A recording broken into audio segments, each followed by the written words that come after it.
That's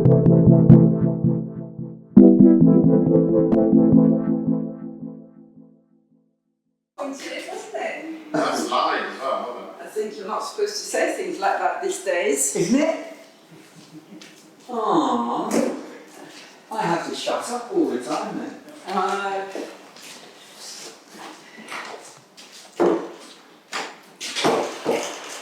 So if you keep the microphone maybe on over there. There we are. Wonderful. Very good.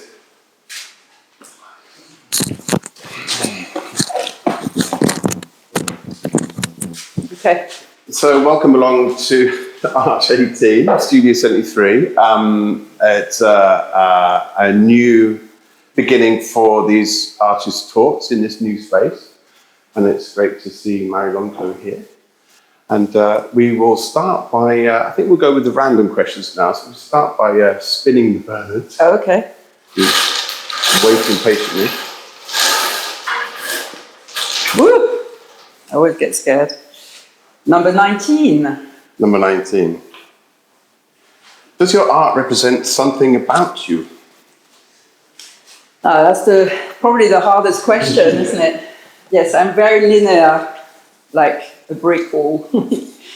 I suppose, yeah, I don't really tend to put interpretation into my work, but I would say trying to make something calm and organized out of the chaos probably has something to do with my personality. So the places that I paint are generally very busy, dirty, there's traffic, there's people walking past, but I choose to take all that movement out just to present a calm picture of the city around me. And maybe that's an aspiration that I have. Very good. Thank you. Okay, good. Spin the bird. Another one. Yeah. Yellow. 40. It's like bingo, isn't it? Oh, gosh, in the deep end. If you could change one thing about yourself, what would it be? I changed one thing about myself. What would it be? I'd be less impatient. All right, next. Yeah. Are we going to offer the crowd a question? Yeah, we can do. Yeah, let's do that. So let's go over to Henry. My question was, how do you find your places? Do you travel at night around? I used to think you travel at night around and find a quiet spot and think that will look nice. But you said you take the crowd away. But how do you find them? Are the places personal to you as you travel around the city? Yes, so I don't travel around at night at all because mostly I'm looking, well, it's not, so I tend to find the places that I want to paint accidentally, not by looking for them. And that's why I paint a lot of things that are directly around where I live in Lafayette Junction or Brixton. So I'm just going about my business, going to the shops or going to meet someone, and I'll just see something that resonates with me. And often one of the things I look for is the light and color. So night, I've done, I think, one night painting in all the work I've done. But I find the colors in the city sublime and interesting. There's some people coming. Hello. Come in. Yes, there's an exhibition, but we're also doing a Q&A. So please come in. Hi. Thank you for joining us. Mostly I prefer not to look for specific places and be surprised by something that I've seen maybe 300 times, but which on this particular day with this particular light I find interesting and I want to make a painting from it. Very good. Good? So when you're out and about, you're happening across the scene and go, ooh, that looks good. Yeah, and I've learned to trust my instinct on this. When I very first started painting urban scenes, one of the first things I painted was the bridge by the studio on Herne Hill Road. And the reason I saw it as a painting was because the bridge is blue and the sky was exactly the same color as the bridge. And that's what made me notice it. And at the time I thought, yeah, but that's stupid. Like, why would I make a painting of that? Yeah. And I did. And in fact, it's little by little, I've learned to trust that what I see and find beautiful, other people might find beautiful. Yeah. Thank you. Thank you, Henry. Great answer. Very good. Okay, shall we spin the burner? Shall we take a random? Yeah. Whoops. Number 13. Or, yes, 13. What role does the artist have in society? That's they were deep questions, are they, your questions? What role has the artist in society? Jason, help me. Everyone's an artist. That's a good answer. Everyone's an artist. Yeah, I think I don't think of myself as having a role in particular. But if I listen to the people who like and collect my work, it seems that what art can provide is a sense of belonging to a place or a time or an experience. So it matters to people that often that they've met the artist or that they recognize the places or they have an attachment to the place. But not only, I think having art around just makes us happier because the rest of the world is complicated. And it's a way to distance yourself and just focus on something that you find beautiful. Brilliant. Thank you. Any Great. question from the crowd? Jason.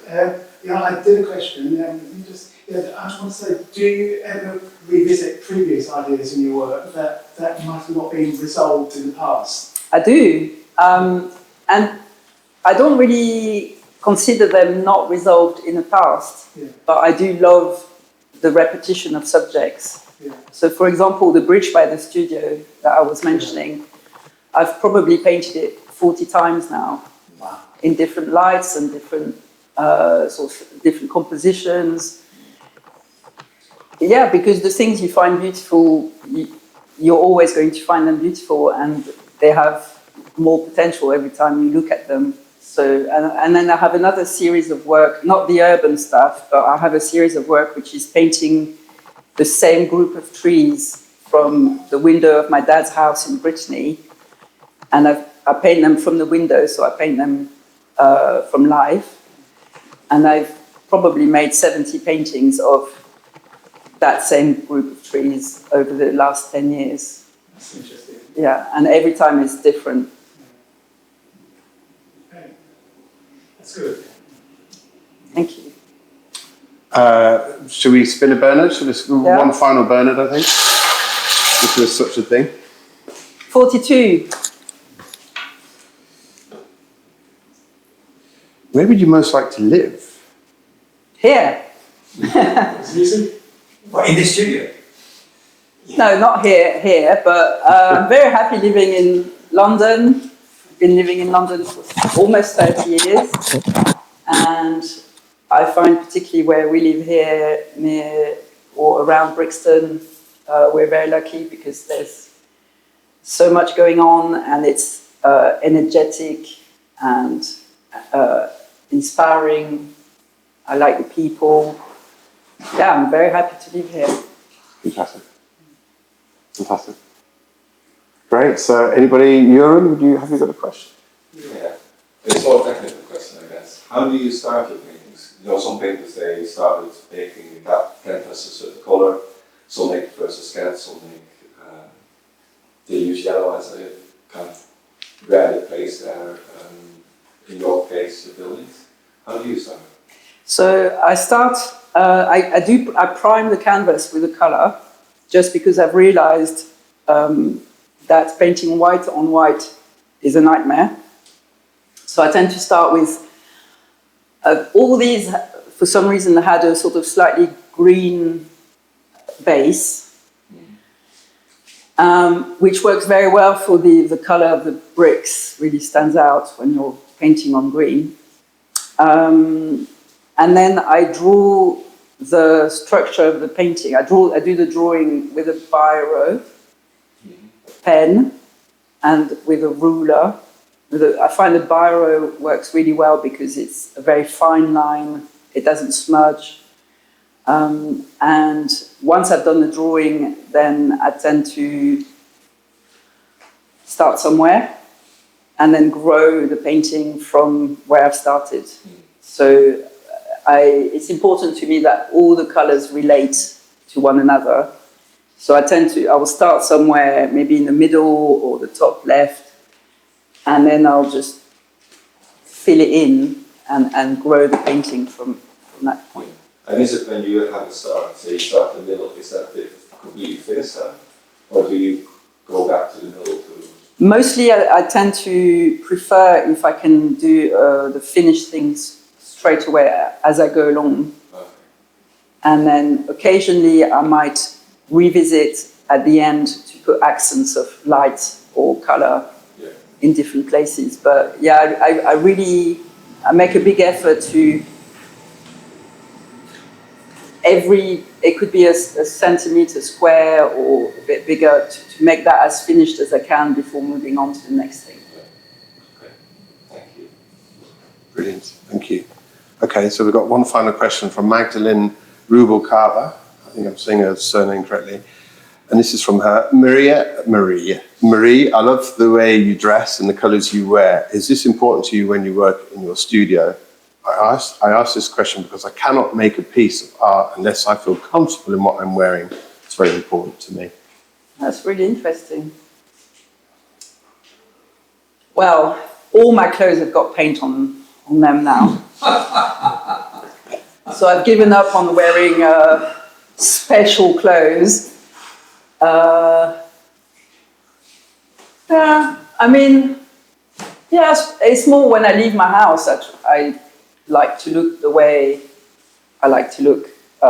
It's not so much to do with the work, it's a feeling you get that you're ready for the day.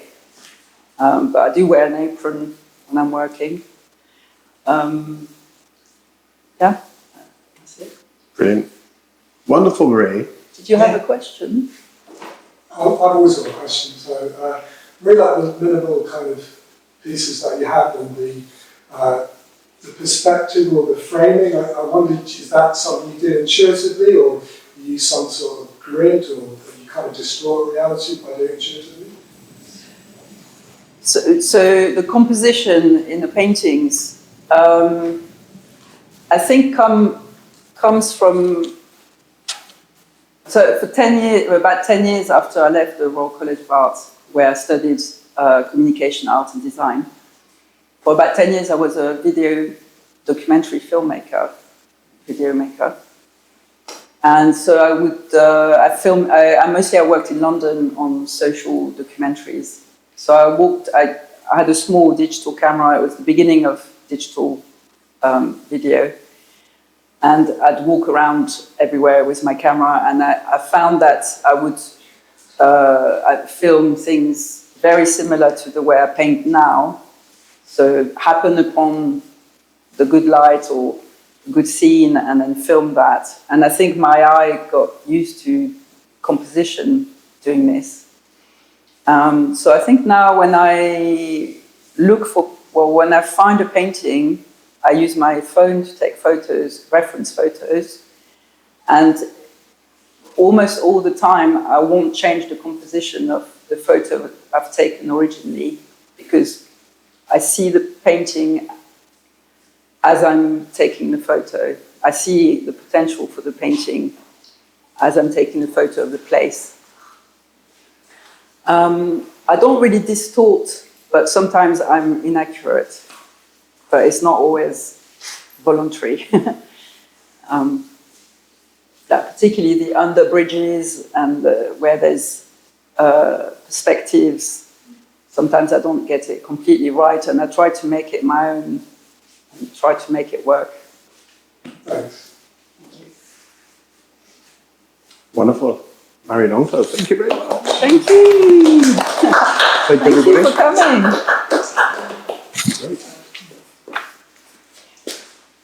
Great. Good, thank you. That's it. That was good. Bernard did well. Good stuff. Very Burn is very good. Bernard is patient and kind. Yes.